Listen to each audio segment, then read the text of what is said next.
દિવાસા પછી 100 દિવસ પછી દિવાળી આવે અને શુભારંભ એટલે કે દિવસોની શરૂઆત થાય એટલે ઉત્સવોની શરૂઆત. આમ દક્ષિણ ગુજરાતમાં વનવાસી, આદિવાસી અને ભૂમિપુત્રો એટલે કે ખેડૂતો પોતે રોપણી કરીને ફ્રી થઈ ગયા હોય અને ત્યાર પછી એ લોકો આનંદોલ્લાસથી આ મહાપર્વ ઉજવે છે. દિવાસાના ઉત્સવમાં ઢીંગલા ઢીંગલી બનાવી એના લગ્ન કરે છે અને એમાં વાજિંત્રો સાથે લગ્ન ગીતો સાથે સરસ ઉત્સવ માણે છે અને એનું વિસર્જન કરે છે એટલે કે નદીમાં ડુબાડી આવે છે. આ ભૂમિપુત્રો ખૂબ જ આનંદ માણે છે. પછી દિવાસાના દિવસે નાળિયેર રમવાની પણ પ્રથા છે. ખરેખર આપણે શ્રીફળને જોઈએ એનું રૂપ કેવું છે, કદરૂપું છે. ઉપરથી જોઈએ તો સુસામ હોય, આપણે જોવાનું તો ગમે, પણ તેને ફોડતા અંદરથી શું નીકળે? શુદ્ધ પાણી, પવિત્ર પાણી અને શ્વેત સફેદ નાળિયેર નીકળે છે. ખરેખર એ શ્રીફળ આપણને મુખ સંદેશો કહી જાય છે કે તું તારા જીવનમાં શુદ્ધ વિચાર, શુદ્ધ આચાર, પોતાનું જીવન શુદ્ધ બનાવ અને નિર્મળ દિલ જેવું પવિત્ર જીવન બનાવ. આવો મુખ સંદેશો નાળિયેર આપણને કહી જાય છે. જ્યારે બે જણા સામે શ્રીફળ રમે છે, એક બંનેના હાથમાં શ્રીફળ હોય છે અને એ શ્રીફળ પર બીજાના હાથમાં શ્રીફળ મારે છે અને જેનું શ્રીફળ તૂટી જાય એ હારી ગયો. આવી રીતના યુવાનો આનંદ માણે છે શ્રીફળ રમીને અને દિવાસાનો ઉત્સવ ઉજવે છે. તો ખરેખર દિવાસો એની શુભારંભ દિવાસાથી થાય છે. અષાઢ વદ અમાસને દિવસથી થાય છે અને દેવ દિવાળી સુધીના 100 દિવસોમાં ખરેખર ઉત્સવ જ હોય છે. શ્રાવણ માસમાં શરૂઆત કરીએ તો નાગનું પૂજન થાય છે, માં શીતળાનું પૂજન થાય છે, પછી કોયલનું પૂજન થાય છે, પછી ભગવાન કૃષ્ણનો જન્મ થાય છે, રક્ષાબંધન થાય છે, ભાઈ બહેનના પવિત્ર ઉત્સવ આવે છે. આમ શ્રાવણ માસ, ભાદરવો, આસો, આમ ત્રણેય માસમાં ઉત્સવ જ હોય છે. આમ ખરેખર દિવાસાથી દેવ દિવાળી સુધીના દિવસો એટલે 100 દિવસ પછી આવતા હોવાથી એનું નામ પડ્યું છે દિવાસો. અસ્તુ. જય સ્વામિનારાયણ.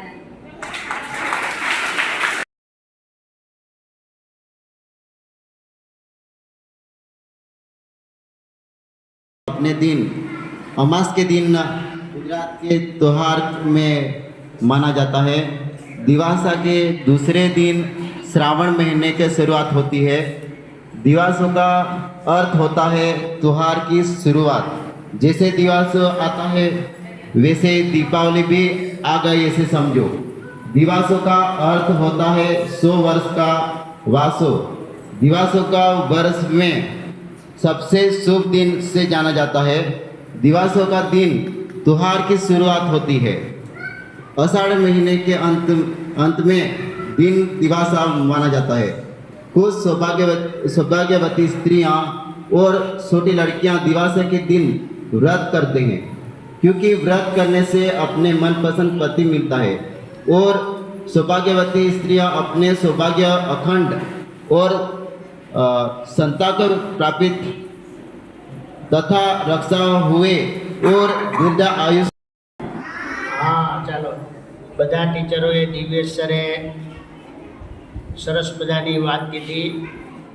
દિવાસો એટલે આદિવાસીનો માનવંતો તહેવાર. આપણી સંસ્કૃતિને યાદ રાખવી એ દરેક નાગરિકની ફરજ છે. વલસાડ જિલ્લામાં દિવાસો ઉજવાય. વલસાડ જિલ્લાની જે જનસંખ્યા છે મોસ્ટ ઓફ એસટી જેને કહીએ આદિવાસી, તો એ આદિવાસીનો માનવંતો તહેવાર, એ તહેવાર ભૂલાય નહીં એટલા માટે આપણે સરસ મજાનો દર વર્ષે તહેવાર ઉજવીએ. તમારા સરે કીધું એમ કે કોઈ તહેવાર ભૂલાય નહીં, કોઈ વસ્તુ ભૂલાવી નહીં જોઈએ. એની માટે દરેક વ્યક્તિએ એના માટે એક જેને કહીએ ને વાર્તા, શું કહેવાય, વાર્તા યાદ રાખવાની. ને વાર્તા ઉપરથી આપણો જે સંસ્કૃતિનો વારસો એને પણ સરસ મજાનો ઉજવવાનો. મેં એક સરસ મજાની તમને વાર્તા કહું કે નહીં? સાંભળવી છે ને વાર્તા? હા, એક સરસ મજાનું ગામ હતું. શું હતું? હા, એમાં બહુ બધા ખેડૂત રહેતા હતા. કોણ રહેતું હતું? હા, ખેડૂત શું કામ કરે? ખેડૂત કામ શું કરે? ખેતરમાં ખેડવા જાય ને, હળ હાંકે. શું હાંકે? હળ હાંકે ને. હા, કોના ઘેરે હળ છે? બોલો, આંગળી ઊંચી કરો જોઈએ કે મારા ઘેરે હળ છે અને મારા પપ્પા ખેતર ખેડવા જાય કે ટ્રેક્ટર લઈને ખેડવા જાય? જાય ને. હા, સરસ મજાના જે ખેડૂતો હોય એ હળ હાંકીને ખેતી કરે. એક વખત વરસાદ કોણ વરસાવે? વરસાદ કોણ વરસાવે? વાદળ. કોણ વરસાવે? હા, એટલે ખેડૂતથી વાદળ રિસાઈ ગયું. શું થયું? રિસાઈ ગયું. અને વાદળે આવીને ખેડૂતને કીધું કે હવે હું 5 વર્ષ સુધી વરસાદ આપવાનો જ નથી. શું નથી આપવાનો? વરસાદ આવવાનો નથી. એટલે બધા ખેડૂતોએ હળ મૂકી દીધા ને હવે આરામ કરીને ફરવા માંડ્યા. કે કેમ? તો કે હવે વરસાદ આવવાનો નથી, ખેતી કરીને શું કામ છે? એની કરતા આ ખાઈ પીને મજા કરો. પણ એ ખેડૂતની અંદર એક ડાયો ખેડૂત હતો. કેવો ખેડૂત? ડાયો ખેડૂત. આપણા દિવ્યેશ્વર છે ને ડાયા, હે એવા સરસ મજાના ડાયો એક ખેડૂત હતો. એ ખેડૂતે હળ નહીં મૂક્યું અને પોતાનું આખું ખેતર ખેડી નાખ્યું. 1 વર્ષ ગયું, બીજા વર્ષે પણ એને ખેતરે જઈ અને હળથી ખેતર ખેડ્યું. એટલે વાદળને વિચાર થયો કે ચાલ, મેં ના પાડી છે તો વરસાદ તો નથી જતો, આ બધા ખેડૂત કરે છે, હું જોવા જાઉં. શું કરવા જાઉં?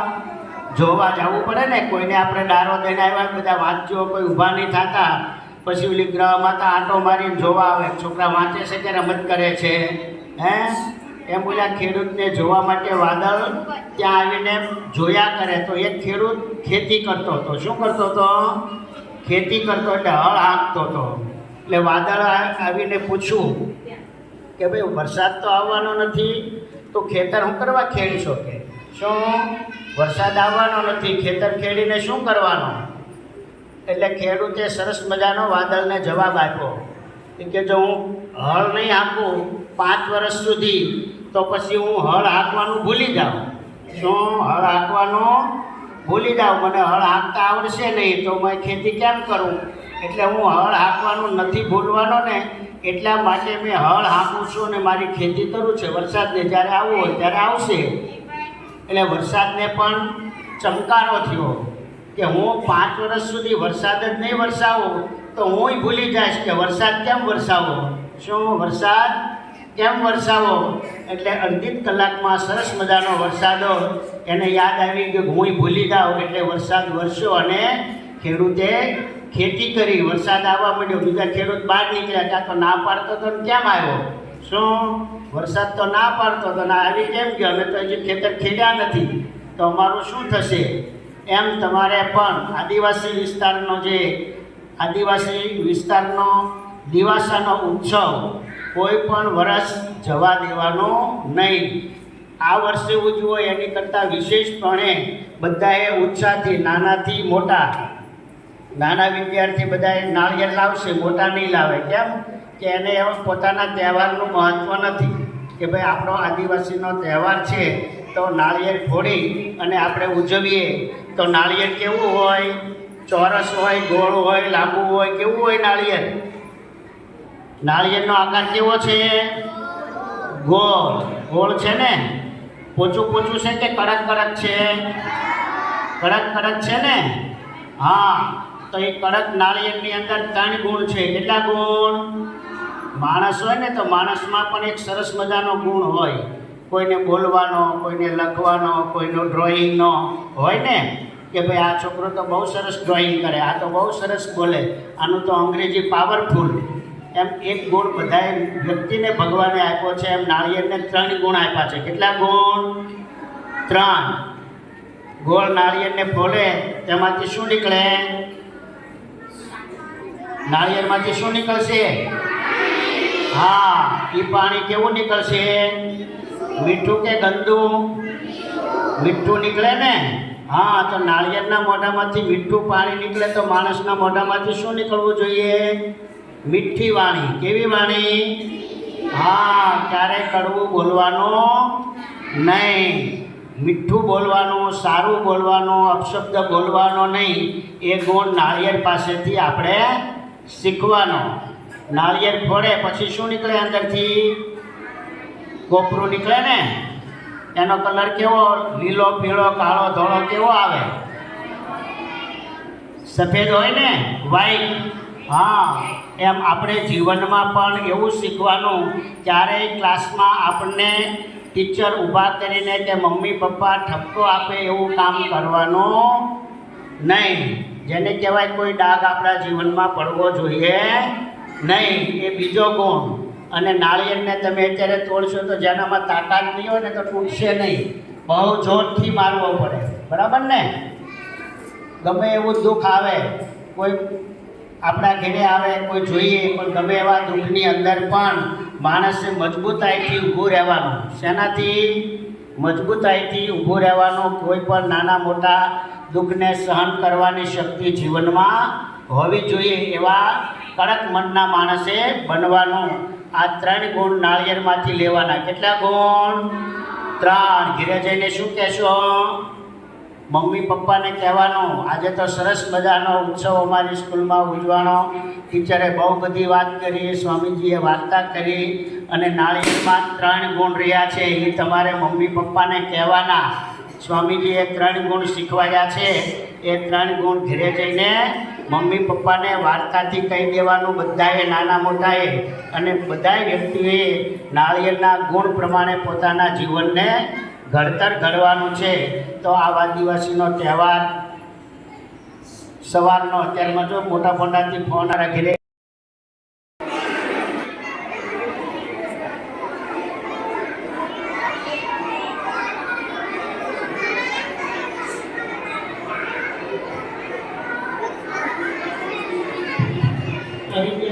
જોરદાર તાળીઓથી બધાઓ બેઠેલા બધા તાળી પાડો છો.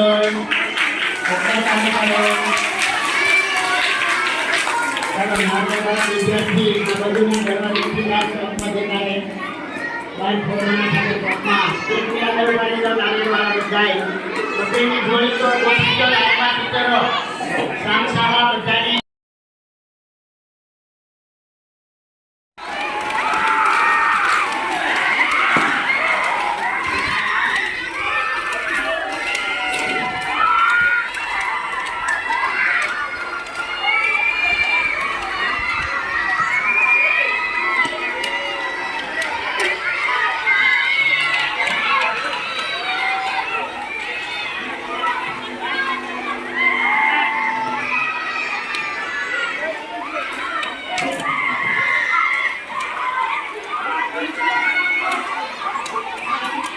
मैं उधर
યાર મેડમ એક લઈ લે ને અરે તોડો ને જલ્દી જલ્દી છે આ લે ચાલશે લેમને તોડો સર જલ્દી